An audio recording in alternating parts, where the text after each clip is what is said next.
black men. They don't get married? No, they don't like who?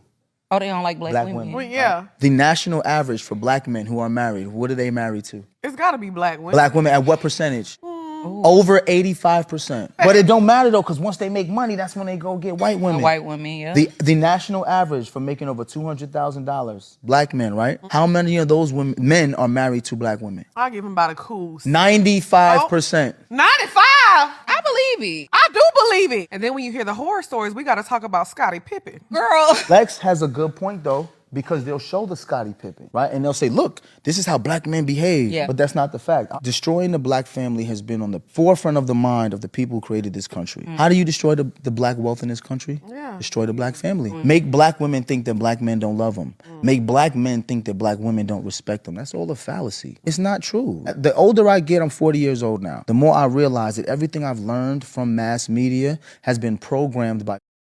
Y'all heard the brother. It's a lot of projection, and it's always a jumping of black men, where by black women and by the rainbow community people that black men don't love black women.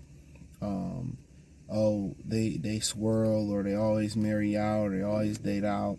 It's a narrative, right? It's a narrative, and that narrative is they blind to when black women have this. I got 99 problems, but an N ain't one. And they showing the white man. Y'all see that on TikTok? So they saying, like Jay-Z. So they saying I got 99 problems, but a ninja, a black man ain't one. And they showing their white boyfriends, the black divestors. Now, I'm going to get to a really, really interesting video talking about how a lot of those African people, and where it come from the African diaspora outside of, especially the Caribbeans, but especially outside the United States, how they sit here and they're bringing their Tom Coonery over to the United States, and they're helping Becky feminism, and they're helping them destroy us even more, right? And I'm gonna talk about that in a really detailed video, because a lot of these women that's pushing the anti-black man female agenda, they coming from that African diaspora outside the United States, and people need to pay attention to that. They will go worship White Zaddy more in Africa than they worship their own black men, and they bringing that mindset here. But some of the facts that he dropped about the numbers, when you bring the numbers up, women just be looking stupid. All black men really want is this. That's in y'all mind what they want. Y'all think everything. Y'all look at the anomaly, y'all make it the trend. Y'all look at a couple and make it the trend. Y'all looking at guys that y'all don't even want and getting mad at them for dating white women. Ain't that crazy? You looking at guys that you don't even want, and you mad for what they doing, right? But the numbers say at an 85% clip, that's what y'all care about. Women care about marriage. Women care about marriage. I'm telling y'all, women measure other women by their men. They're not going to admit it. The pick-me's going to say, nah, I've seen it my whole life. They measure about the quality of men and what they man do for them. You ever had that no type of conversation? Well, yeah, my man do this and he pay this and he do. They have those conversations. And the bitter women who don't have a man to take their trash out, don't have a man to pay their bills, fix their brakes, clean out their car, lay up with and watch TV with, they get bitter, they get angry.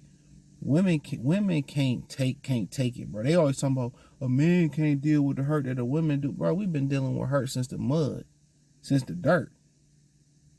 We've been dealing with hurt. I mean, I was listening to Kobe sent me a video with the brother Gully TV, and I gotta finish that video, but he was talking about pretty much how his mother chose his stepfather over him, and he jumped out the window and went to go live with his father. Because the dude she married was a shitty individual.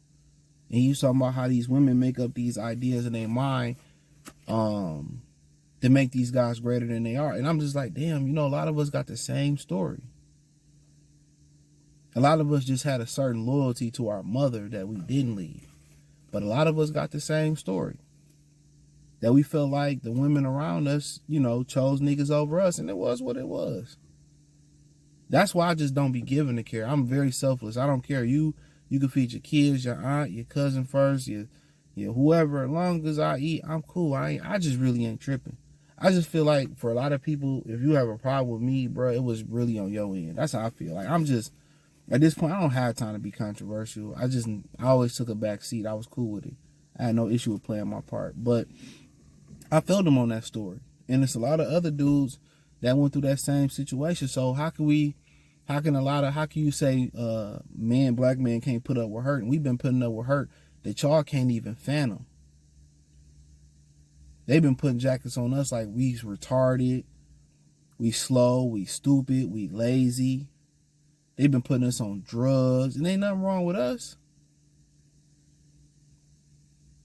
Nothing wrong with us. They couldn't understand us, or they wanted to destroy us from the root. So don't ever say we couldn't put up with the hurt. We've been getting hurt way before y'all knew what the fuck hurt was. We didn't been hurt, and we don't even know that we being hurt. A lot of times, a lot of dudes a lot of kids didn't even realize what a healthy household was until they got to experience it. Till they went to a cousin's house, or they went to a friend's house, and you got to see like, damn, is this how it's supposed? Y'all eat dinner together? Y'all do this? Like a lot of us been thugging on our own for a long time. So these things, oh, you can't put up with the hurt, a woman can't put up. Like, bro, we've been hurt in ways that y'all couldn't even believe. You know what I'm saying? But at the same time, this whole narrative they put on us is really a projection from black women that they really worship white men. I did a video on the Patreon, man, talking about a lot of black women secretly sleep with white guys. Ask them, have you slept with a white guy? A lot of them gonna be like, they being honest, yeah. I dated a white guy. They use date, intimacy, we kicked it. You know what I'm saying? That's the kind of, oh yeah, I used to talk to one, I used to see one. Them all cold words for I used to get my cheeks clapped by one.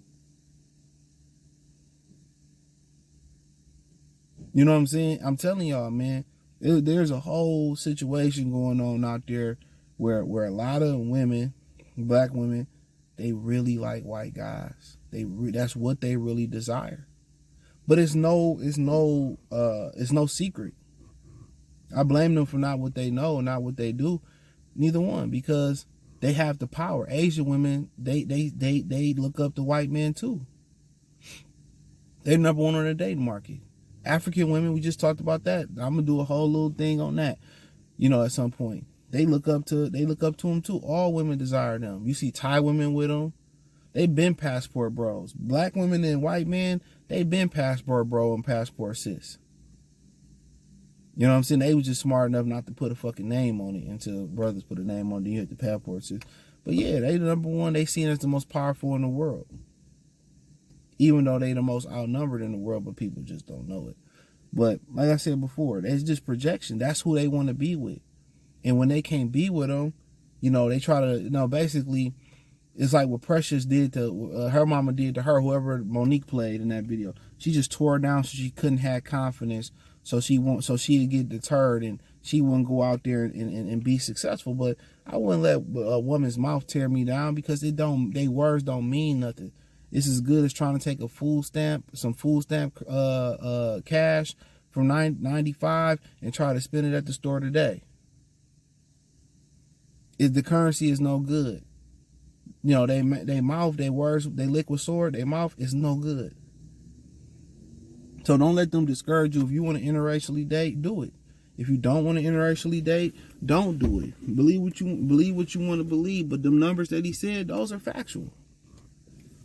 Most high earner men, what he say about 90% of them or someone, they marry black women.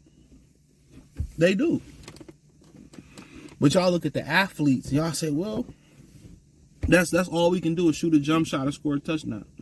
You don't even look at the athletes that date black women. They got black women. So when I look at it in this whole thing, it's really them. They don't get a white guy that they really want. Right? They really like black women. A lot of black women like that mixed baby. And then they tear us down. At least I could just settle for a black guy to take care of. Nah, we good. We good. And that's their thing. A lot of them, that's what they want. That's what they want. So they tear us down so we can't, because they know we can do it better. And I'll give you one little flip side on it. Like, what they don't understand is most black women are bigger than what the world wants. Other men in the world want, whether it's Russian, whether it's, from the Ukraine, whether it's Asian men, any of the Asian men, Thai, the Middle Eastern men, they don't like their women bigger. Black people are some of the most biggest people probably the biggest people on the planet. If you're talking about height and stature and all that. But women across the world, they like bigger guys. I mean, even women in America. I need a guy this tall. I need a guy this strong. I need a guy this weight. I need a guy that can, So at the end of the day, that works for us and that works against y'all. That works for us. So when they go abroad and they see that dudes, outside of the African diaspora ain't checking for them like that, and we go abroad and it's different because they see our size, our physique. They see that as powerful and masculine. What you think men see their physique as? They see it as masculine and not feminine. But that's another conversation for another day. I appreciate y'all. Hit the link in the description. Join the Patreon. It's the only link in the description. Peace.